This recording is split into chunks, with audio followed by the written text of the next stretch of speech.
सकाळु ये सान महाराणी गोटे बड़ हाई मारिक दिन टा स्टार्ट करने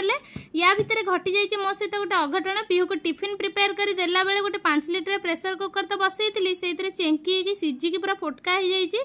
ता भितर पतिदेव पठे देइछन्ती ढेर सारा आंब 10 ରୁ 12 केजी भाया आंब अच्छी ताको ये रखा रखी कर बेडसीट सब रूम रू काढ़ी पूरा नीट एंड क्लीन कर पकई मो खाଇବା आनला हो जाइए 11टा खाई सारा पर ये सान महाराणी की मो गाधे पाधे ताकू रेडी करनेली आ जेते सारा कपड़ा ये गदेली ताकू सब फोल्ड करके रखा रखी करदेली ता भीतर मो लंच तो प्रिपेयर करने जाइए पीहू आसी स्कूल पहुंची जाइए तो ये बाढ़ी नहीं जाऊँगी आज थिला भात लाउ बुटा आलूर डालमा ता सहित भेंडी आलू कषा ए भेंडी आलू कषा मो हॉस्टल रे खाइबा को दउतला मोर बहुत पसंद थिला तापरे एटी टिके खाइकी रेस्ट नेला परे पीहू एबे जाइछि तार म्यूजिक क्लास आमे मा झियो एटी बसिकी बोर होउछु आ मो हातर से फोटका देखंतो केते जोरे बाहरी पड़िछि सेतले सिझी जाइथिला कौन करवा रोसई कला बेले तो छोट मोट एमती अघटन घटुचे मोर से हाथ में बार बार ही फोटका हो चलती वीडियो जदि भल लगी निहाती लाइक कर चैनल को सब्सक्राइब करने जय जगन्नाथ।